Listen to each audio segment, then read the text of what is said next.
June 10, 1990. 17,300 feet above England. In less than 1 second, the cockpit exploded. The captain was ripped out of his own aircraft. Gone. Through the windshield. Into 500 miles per hour air. 8 seconds. That is all she had. 8 seconds to decide. The co-pilot was frozen. The aircraft was falling. 87 lives hanging by a thread. And a flight attendant stood at the cockpit door, and screamed the words nobody ever wants to hear, "Can anyone fly?" Before you watch full story, comment below from which country are you watching. Don't forget to subscribe for more amazing stories. There are moments in life that split time into 2 parts, before and after. For everyone on British Airways Flight 5390 on the morning of June 10, 1990, that moment arrived without warning. Without a flicker. Without a single second of preparation. One moment, the aircraft was cruising smoothly at 17,300 feet above the green fields of Oxfordshire, England. The next moment, the world came apart at the seams. The left cockpit windshield, a thick, reinforced panel of laminated glass bolted to the nose of the BAC-111 jet, was there. And then, in a fraction of a second that no human nervous system can fully register, it was gone. Not cracked. Not broken. Gone. Ripped clean off the aircraft by the force of pressurized air rushing outward toward the low-pressure void outside, launched into the blue sky at several hundred miles per hour, never to be found again. And Captain Timothy Lancaster went with it. His upper body, everything above his waist, was pulled through the gaping hole where the windshield had been. The pressure differential, the difference between the warm, breathable air inside the cabin and the thin, freezing atmosphere outside, acted like a vacuum of unimaginable force. Lancaster had not been wearing his shoulder harness. He had been leaning slightly forward, as experienced pilots often do during relaxed cruise phase. That small angle, that tiny, ordinary human posture, became the difference between staying inside the aircraft and being ejected through a gap at 400 miles per hour. His legs stayed inside. Tangled against the instrument console.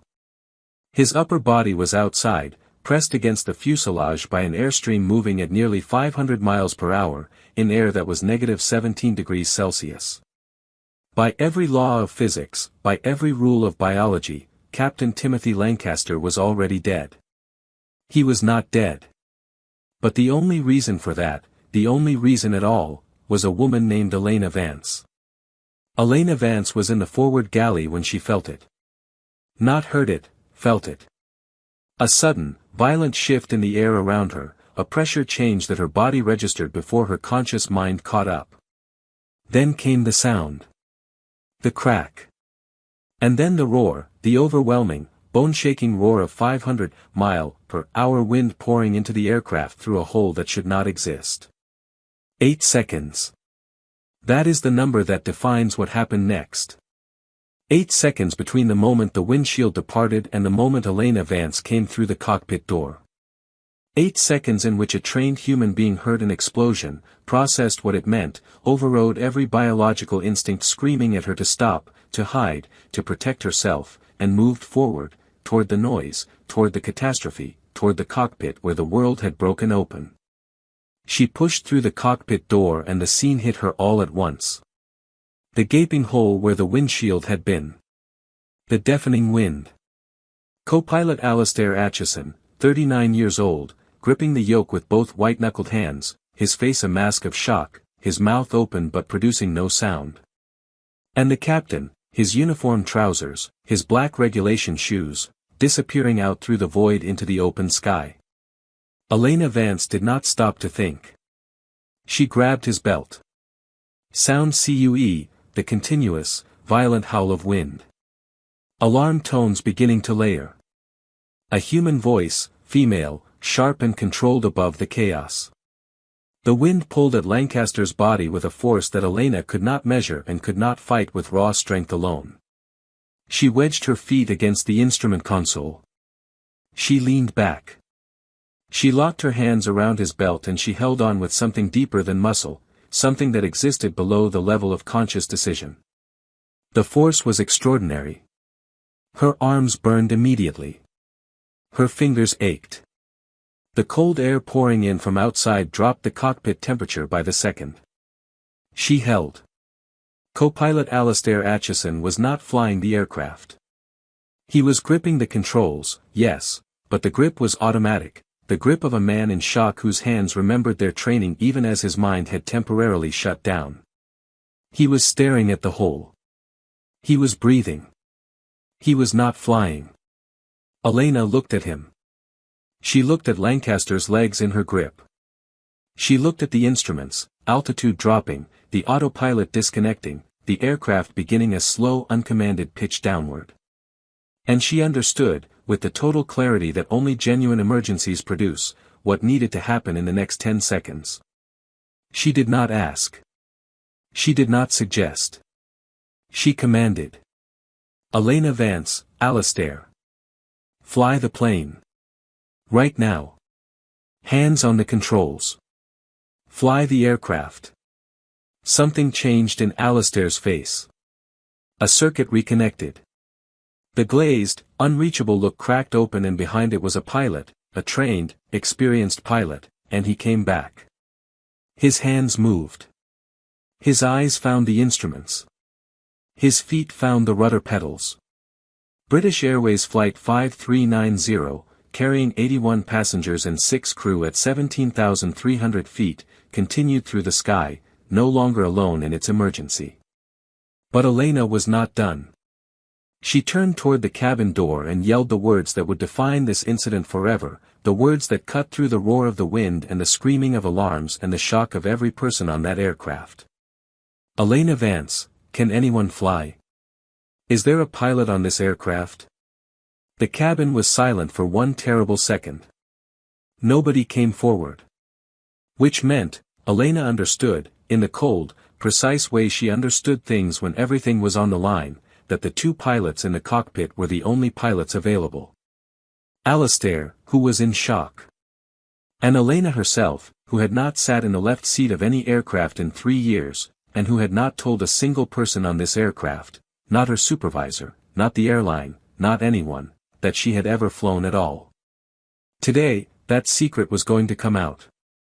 Today, that secret was going to save 87 lives. To understand how this morning arrived at 17,300 feet with a missing windshield and a captain outside the aircraft, you have to go back 7 hours.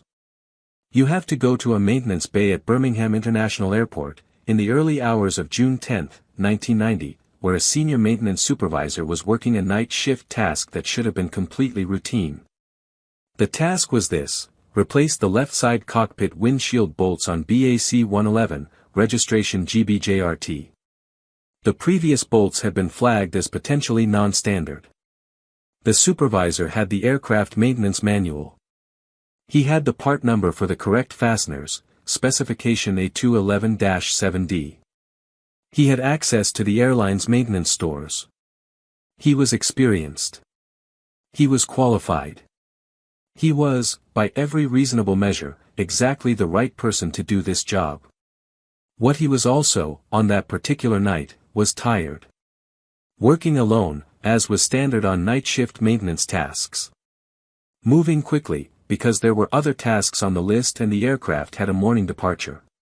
And standing in front of a store's room shelf that contained, among other things, a large supply of bolts that looked, to the naked eye and to the experienced hand, almost exactly like the correct bolts. Almost. The correct bolt was specification A211-7D. The bolts the supervisor selected and used were slightly smaller in diameter, by less than the thickness of a human fingernail. When you hold one in your hand, you cannot see the difference without instruments. When you drive one into a hole, it feels, to the hand holding the screwdriver, like a bolt being properly seated. It sits in the hole. It stays in the hole. It does not visibly wobble. It looks, in every way that the human eye and the experienced hand can determine, correct. The supervisor installed 84 of them. He turned each one with a screwdriver, working methodically around the windshield frame in the early hours of the morning.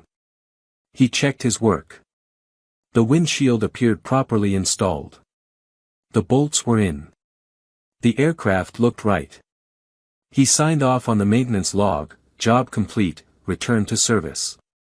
What he had done, without knowing it, without any intent to cause harm, through a combination of visual similarity, time pressure, solo working conditions, and the specific human tendency to see what we expect to see, was install a slow-motion time bomb onto the nose of a passenger aircraft. Here is the physics of what he had actually done. An aircraft at cruise altitude maintains a pressurized cabin because the air at 17,000 feet is too thin and too cold to sustain human life. The cabin is pressurized to the equivalent of approximately 8,000 feet, still thin, but survivable. This means that the air inside the aircraft is at a significantly higher pressure than the air outside. That pressure difference, the pressure differential, exerts a constant, powerful outward force on every surface of the aircraft. Every window. Every door seal. Every windshield. The force on a cockpit windshield panel at cruise altitude is not trivial. It is equivalent to hundreds of pounds pressing outward against that panel at all times. The bolts holding the panel in place are not cosmetic. They are structural. Each bolt must engage a specific depth of thread in the surrounding material, and that thread engagement is what creates the clamping force that resists the outward pressure. The engineers who designed the installation specified A211-7D bolts because A211-7D bolts, in that specific hole size and material, provide exactly the thread engagement needed to hold the panel against cruise altitude pressure differential for the life of the aircraft. Smaller bolts engage less thread. Less thread means less clamping force. With 84 bolts all slightly undersized, you have 84 points of failure, all simultaneously degraded, all contributing a little less resistance than the system was designed to require. The windshield is still held at ground level. It is still held during engine start and taxi. It holds through takeoff. It holds through the climb, through 10,000 feet, through 12,000 feet, through 15,000 feet. The pressure differential increases with every foot of altitude, the force on those bolts increases, and the margin between holding and not holding gets smaller. At 17,300 feet, above Oxfordshire, at 7:52 in the morning, that margin reaches zero. All 84 bolts let go simultaneously. The panel is gone before anyone's nervous system has had time to register that anything has changed. Now back to Birmingham Airport. 7:30 a.m. Before all of this. While the time bomb is still silent. The aircraft sits on the tarmac in the pale morning light. Ground crew move around it with practiced efficiency. Fuel is going in. Catering carts are moving. Baggage is going into the hold. GBJRT looks exactly like what it is supposed to be, a perfectly routine short-haul jet preparing for a perfectly routine flight to Malaga, Spain. 81 passengers are checking in at the terminal. They are thinking about sun and beaches and the first cold drink of a warm Spanish evening. They are not thinking about bolt specifications. Nobody ever thinks about bolt specifications, until the moment when bolt specifications become the only thing that matters. Elena Vance arrives at the crew briefing room at 7:10. She is 34 years old. She has been a British Airways flight attendant for 4 years. Before that, she was other things. She does not talk about the other things. She was a bush pilot. 2,040 hours of flight time over 7 years of flying in the Canadian wilderness, supply runs, medical evacuations, small charters through mountain passes and across frozen lakes and into airstrips that were little more than clearings in the boreal forest where you had to judge the surface from the air and commit to the landing before you were certain of the outcome. She was good at it. She was very good at it. She had the instincts, the discipline, and the specific fearlessness that bush flying demands, not the absence of fear, but the ability to function through it. 3 years before she joined British Airways, there was an accident. A mountain. Conditions she had misjudged by a margin that she has spent 3 years second-guessing. A passenger who did not survive. Elena, who did, and who spent 6 months in a hospital and another year deciding whether survival had been the right outcome. She decided it had. She built a different life. Close enough to aviation to feel connected to the thing she loved. Far enough from the controls to be safe. She has not sat in the left seat of any aircraft since the accident. She tells herself she has made peace with this. Most days, she almost believes it. She puts on her uniform. She ties her hair back. She walks out to GBJRT with the quiet confidence of someone who is exactly where she is supposed to be. She does the cabin check. She greets the passengers. At 7:55, Flight 5390 pushes back from the gate. The bolts are holding. For now. Let us talk about what it is actually like to be inside that cockpit when the windshield goes. The temperature outside the aircraft at 17,300 feet on a June morning is approximately -17 degrees Celsius. That is a number that reads, on paper, as cold. In reality it is a category of cold that the human body was not designed to encounter. It is not the cold of a winter morning or a walk-in freezer. It is the kind of cold that seizes muscle tissue and slows blood flow and begins, immediately and without negotiation, shutting a body down. When that air enters the cockpit through the void where the windshield used to be, it does not gradually chill the environment. It replaces the environment. In seconds, the cockpit transforms from a controlled, pressurized space to something close to open sky. The noise is the first thing. It is not wind noise the way you hear wind through a gap in a car window. It is an all-consuming, physical roar that exists not just in the ears but in the chest, in the bones, in the teeth. It is so loud that normal speech becomes impossible. It is so loud that thought becomes difficult.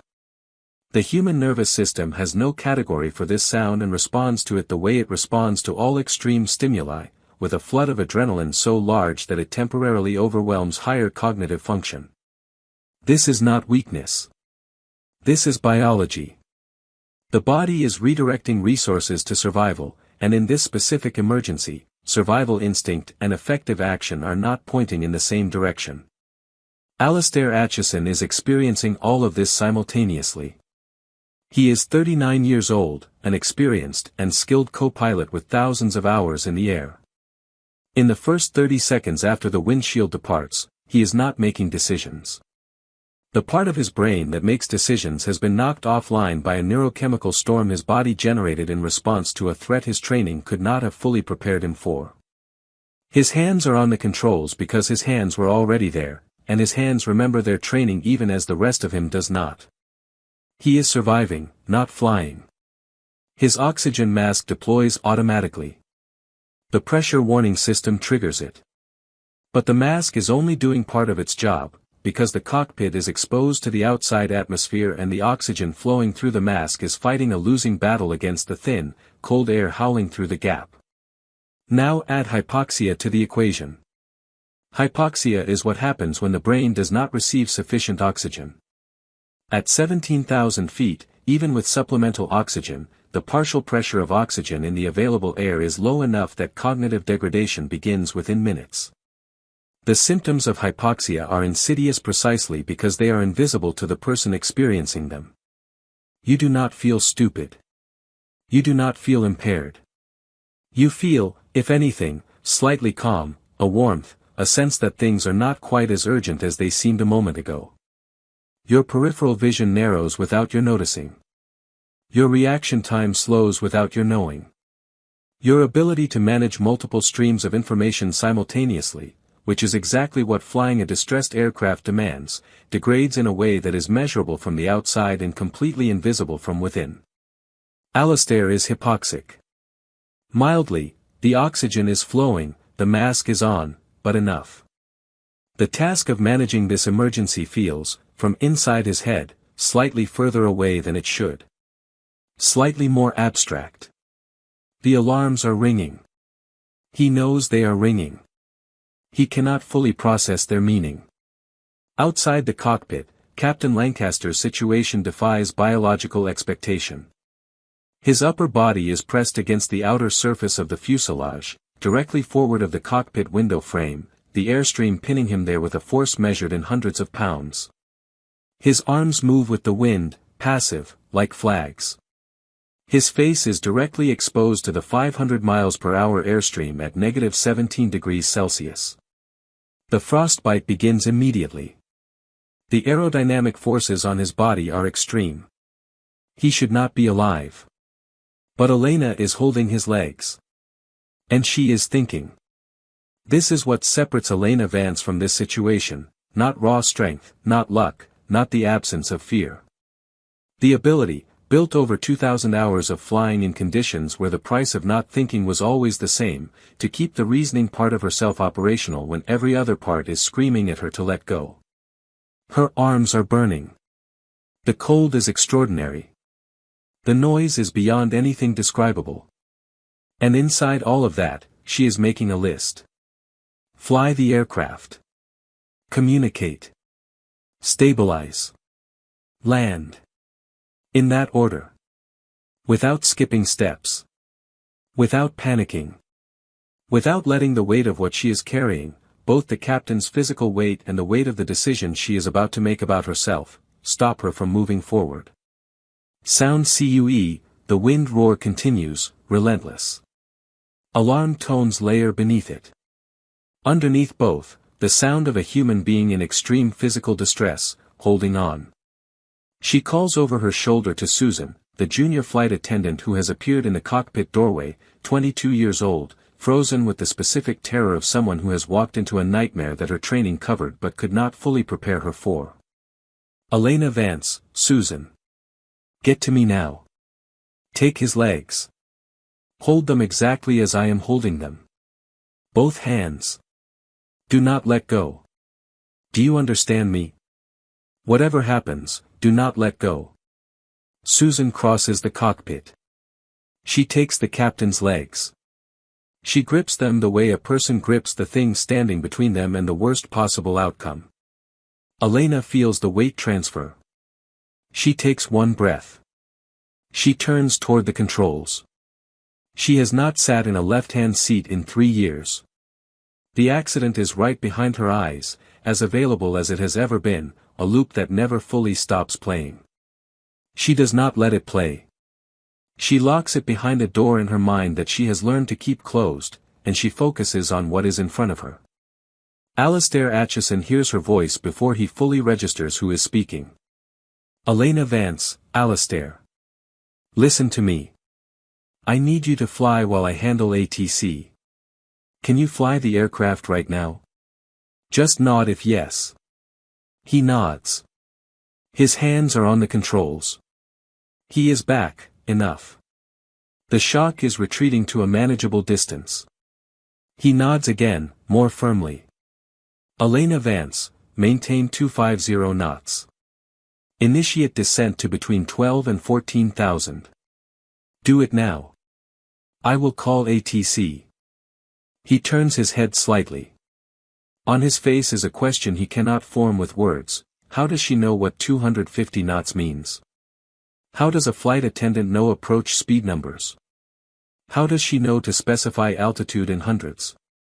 She doesn't explain. There is no time for that conversation. There will be time for it later, if there is a later. She finds the radio. She picks up the headset. She puts it on. She finds the ATC frequency, not by reading the labels, but by memory, by the specific muscle memory of a pilot who has sat at radios like this hundreds of times. She keys the transmit button. Elena, radio transmission, Mayday, Mayday, Mayday. British Airways 53900. We have an emergency. Explosive decompression. Captain is incapacitated. Request immediate vectors to nearest suitable airport. Currently descending through 15,000. Over. There is a short beat. Then Southampton radar responds. Southampton ATC, British Airways 53900, Southampton radar. Mayday received. You are radar identified.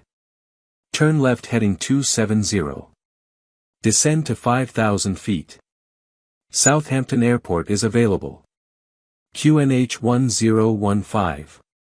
State your intentions. Over. Elena, radio transmission, Southampton, 5390. Turning 270. Descending to 5. Be advised, one crew member is partially outside the aircraft.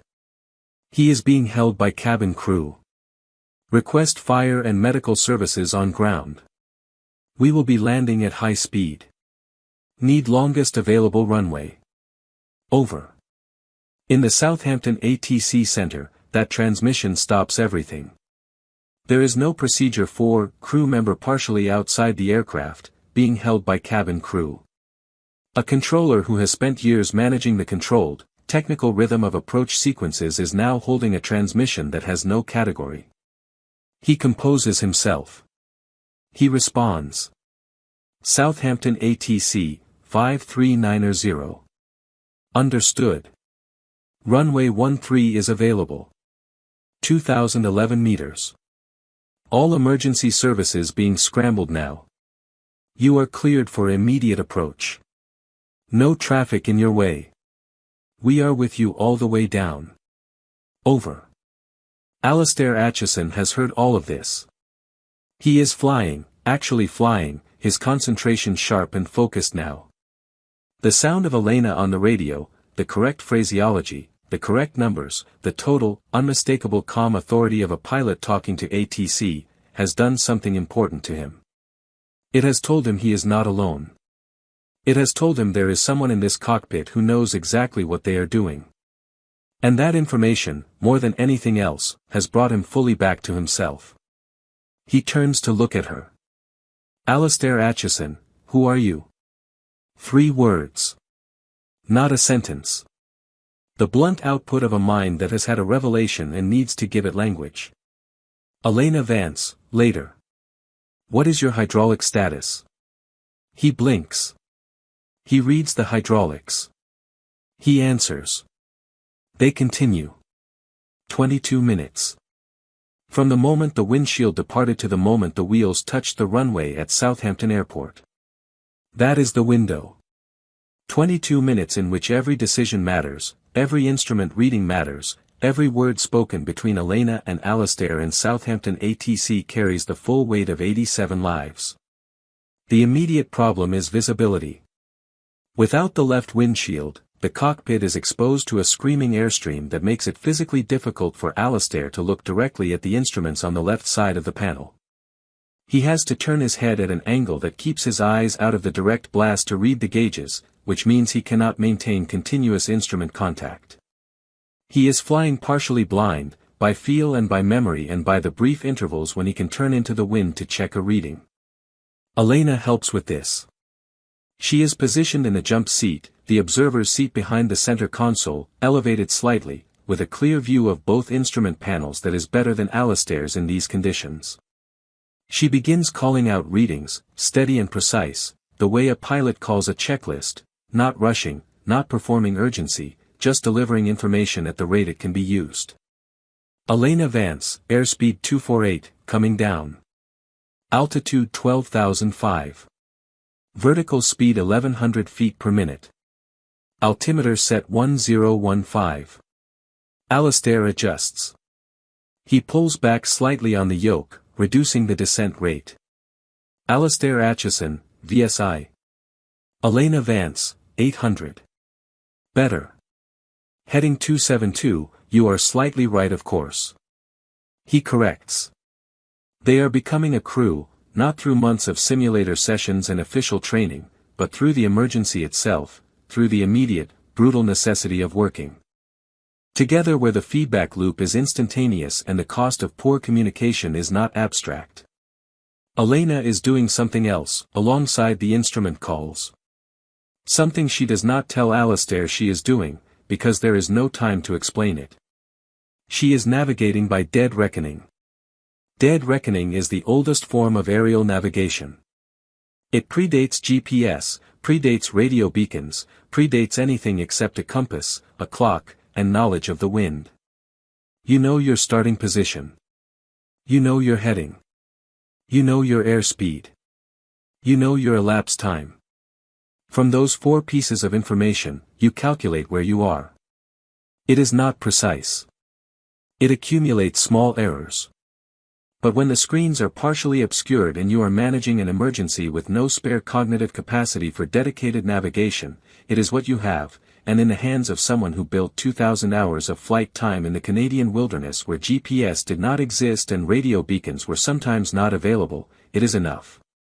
Elena started her dead reckoning calculation from the moment of the blowout. She knew their last reported position. She has been tracking heading, speed, and elapsed time since the emergency began. The numbers she calculates cross-check against the Southampton ATC vectors, and the cross-checks agree. She is where she thinks she is. They are going where they think they are going. The descent through 10,000 feet brings a partial mercy. At 10,000 feet, unassisted breathing becomes survivable. The acute danger of hypoxia begins to fade.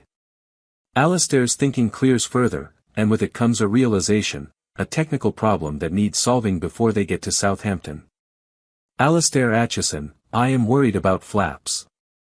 If the hydraulic system pressure is off, extending flaps at approach speed could cause asymmetric deployment. One side extends, one side does not. We lose directional control. Elena Vance, then we land without flaps. Flap-free approach. We will be fast. What is the runway length at Southampton? Alistair Acheson, just over 2,000 meters. Elena does the math in her head. A flap-free approach on a BAC 111 means a significantly higher approach speed, approximately 160 knots instead of the normal 130. At 160 knots, with good braking and reverse thrust, 2,000 meters of runway is survivable. It is not comfortable. It is not what the aircraft manual describes as a standard approach. But it is survivable, and survivable is currently the ceiling of their ambitions. Elena, radio transmission, Southampton, 53900. We intend a flap-free approach at approximately 160 knots. 2,000 meters should be sufficient. Request fire services at both ends of the runway and arrestor gear if available. Confirm. Over. Southampton ATC, 53900, confirmed. Runway 13 clear. RESA available. Fire services positioned at both thresholds and midpoint. You are cleared to land whenever ready. Wind calm. Visibility excellent. We will talk you all the way in. Over. In the back of the aircraft, 81 passengers sit in varying states of awareness and terror. The decompression was heard by everyone. That sound could not be explained away as turbulence or mechanical noise. People are pale. People are holding hands with strangers.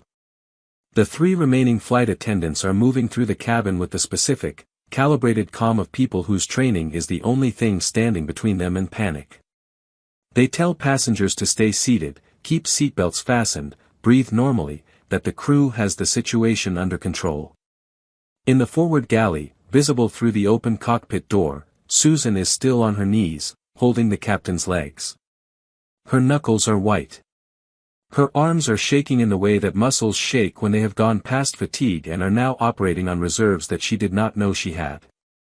She is looking at nothing. She is focused on her hands. She is not thinking about whether the captain is alive. She cannot think about that question because if she thinks about it, she will have to confront the possibility that the answer might change what she does, and she has decided that her actions cannot be contingent on an answer she cannot know. She holds on. 5,000 feet. 4. The green countryside of southern England comes into focus below them, roads, houses, fields, the ordinary world getting closer in that way that always catches a pilot in the chest, the irreversible approach of the ground. Elena can see the runway lights at Southampton Airport. 2,011 meters of asphalt and emergency vehicles, their lights strobing red and blue in the morning air. She has been in this moment before, the moment when all the calculations either work or they don't, when the numbers in your head meet the physical reality of the approach and you find out whether the math was right. She has been here before and it went wrong.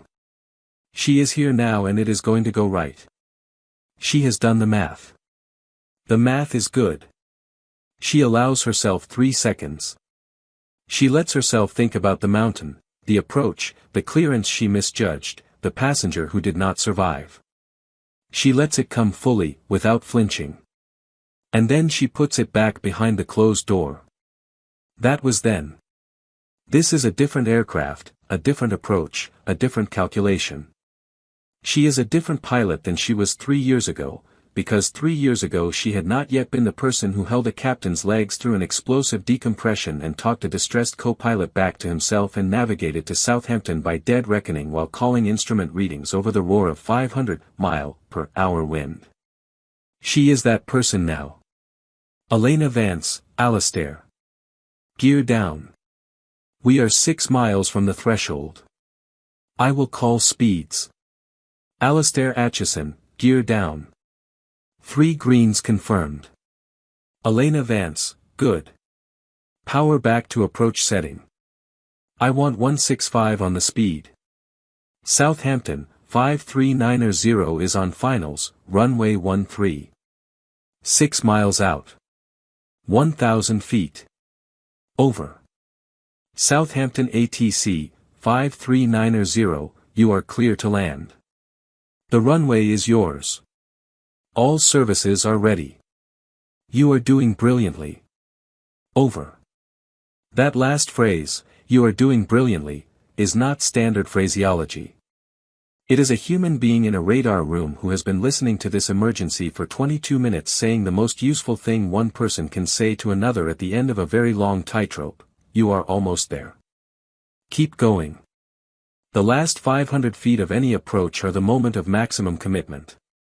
You are past the point where a go-around is a comfortable option. You are committed to the runway. The only question is whether your numbers are right. Elena calls the heights. Elena Vance, 500 feet. Speed 163. On profile. Good. Elena Vance, 400 feet. Speed 161.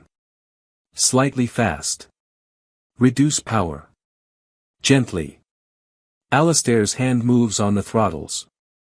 A small input. The speed bleeds back by 2 knots. Elena Vance, 300 feet. Speed 159. Better. Profile is good. Hold it. Elena Vance, 200 feet. 158. Runway is right there. Hold it. Hold it. Elena Vance, 100 feet. Flare now. Easy. Easy. Alastair pulls back on the yoke. Gently. Precisely. The practiced movement of a pilot who is, underneath the shock of the past 22 minutes, genuinely good at this. The nose rises slightly. The main landing gear touches the runway, both mains together, a firm, solid contact that sends a shudder through the entire airframe. That shudder. That vibration of rubber on asphalt traveling through 50 tons of aircraft. It might be the most welcome physical sensation that anyone on board has ever felt in their lives. The nose comes down. The nose wheel touches. Sound CUE, the screech of tires on asphalt. Reverse thrust, both engines, full reverse, the roar filling the cabin. The deceleration pressing everyone forward. Then, slowing. Slowing. Silence. Alastair brings in full reverse thrust. The aircraft decelerates hard, 160 knots, 140, 120, 180, 60. There is runway ahead. There is still runway. The aircraft slows to taxi speed and stops. They are on the ground. The cabin is completely silent for 1 full second. Not the comfortable silence of a routine landing. The silence of 79 passengers, 2 seats have been empty, who have been holding their breath and who have now, together, exhaled. And then someone in the back begins to cry. And someone else starts to clap. And then the cabin is neither silent nor composed, it is simply human, full of the sound of people who did not know until this moment how frightened they had been and who are now discovering it all at once. Captain Timothy Lancaster is alive. This sentence should not be possible. A man who spent 22 minutes partly outside a jet aircraft, at altitudes between 17,300 and 0 feet, at speeds between 400 and 160 knots, at temperatures reaching -17 degrees Celsius, with his upper body exposed to an airstream of 500 miles per hour, that man should not be alive. By every principle of physics and biology and reasonable expectation, that man should not be alive. He is alive. Emergency services remove him from the aircraft with extreme care, working around the broken window frame. When they bring him down to the ground, he is conscious. Barely. Intermittently. He is suffering from frostbite to his face and hands, fractures to several fingers, severe bruising across his entire upper body, and trauma to his face and eyes from direct airstream exposure. But he is breathing. His heart is beating. He is present. The post-emergency medical assessment determines that the position in which he was held, pressed flat against the fuselage by the airstream, actually reduced the aerodynamic forces on his body compared to what might have happened if he had tumbled free. The fuselage provided a surface to pin him against rather than hurl him away. The extreme cold slowed his metabolism and reduced his oxygen needs, buying his brain minutes it would not otherwise have had. And Susan, who held his legs for 22 unbroken minutes on the strength of training and terror and something that exists below the level of either, is the reason there was a body to pin against the fuselage at all. She is the reason he did not simply slide out into the sky in the first seconds. She is the reason he survived. The passengers deplane onto the Southampton tarmac with a composure that surprises the emergency responders. There are tears. There are people making phone calls with shaking hands. There are people whose legs do not quite work and who need to be helped down the steps. But there is no panic, no stampede, only the quiet, stunned state of people who have been given an outcome they were not certain of, and who are absorbing it at the speed they are capable of absorbing it. One man, a retired schoolteacher from Birmingham who had been sitting in row 3, reaches the bottom of the steps, turns, and looks back at the aircraft. At the hole where the left cockpit windshield used to be. A dark, jagged gap in the nose of the plane, visible now from the outside. He stands looking at it for a long moment, calculating, in the way people calculate when they see concrete evidence of how close the number was. The investigation begins within hours. The Air Accidents Investigation Branch arrives on site that day. The windshield is examined. The bolt holes are examined. The maintenance records are examined. The store's records are examined. And the picture assembles itself with the terrible, clear-eyed precision that investigations always achieve after the fact, once the danger has passed and the question of why can be answered with instruments and evidence rather than urgency. 84 bolts. Wrong size. Installed by a maintenance supervisor working alone on a night shift. Not sabotage.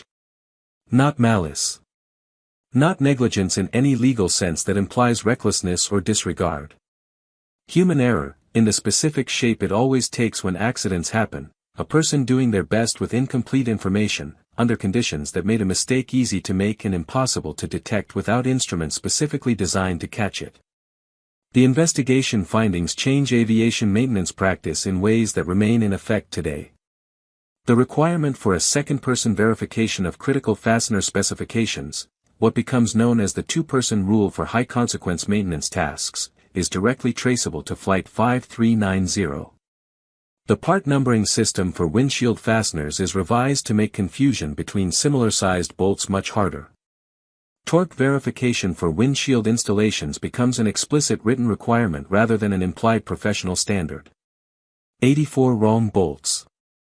And from those 84 wrong bolts, decades of safer maintenance practice, thousands of future flights made incrementally less likely to produce their own version of this morning.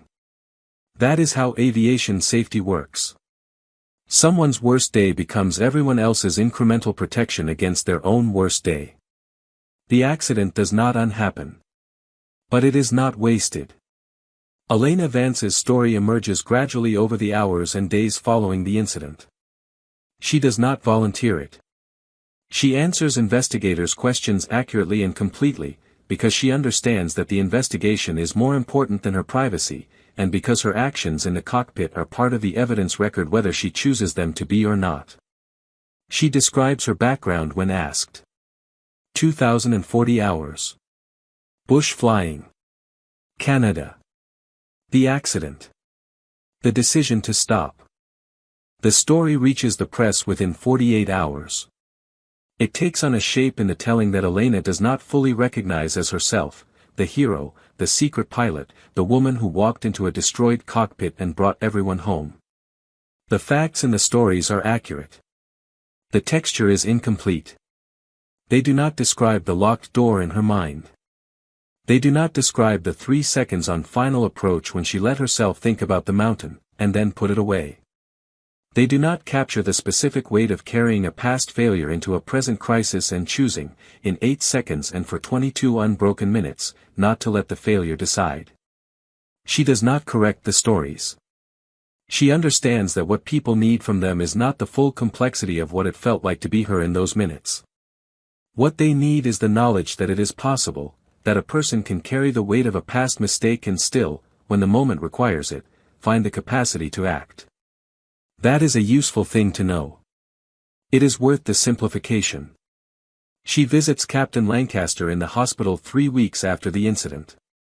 He has been through surgeries. He will go through more. His recovery is long. The frostbite has left permanent marks on his hands and face. But he is sitting up. He is talking. He is himself. He thanks her. She tells him she was just the closest crew member to the cockpit. He looks at her with the specific look of a man who has had 3 weeks to think about the geometry of what happened, who understands exactly what had to be true about the person holding his legs and calling Southampton ATC and navigating to the runway, and he does not argue. He nods. He accepts the version she is offering, because he understands that she has an arrangement with herself, and he is in no position to renegotiate it. Captain Lancaster, thank you. She nods. That is enough. Alastair Acheson returns to flying within 6 months, after mandatory counseling and medical evaluation. He flies for another 15 years. In every interview he gives about the incident, measured, careful, technically precise, he says the same thing about Elena. That she flew the aircraft as well as any pilot he has ever worked with. That her decision-making in those 22 minutes was textbook. That he does not know what would have happened without her, and that he prefers not to think about it too carefully. Susan, the junior flight attendant, takes a leave of absence after the incident. She returns to work 14 months later and continues flying for decades. Those who know her say she is calmer in emergencies than she was before. As though she has identified the floor of what she is capable of and found it lower than she feared. As though knowing, from experience, that she can hold on for 22 minutes gives her quiet authority over situations that have not yet reached that extreme. The aircraft, GBJRT, is repaired and returned to service. It flies for several more years. Nobody names it. Nobody marks it out.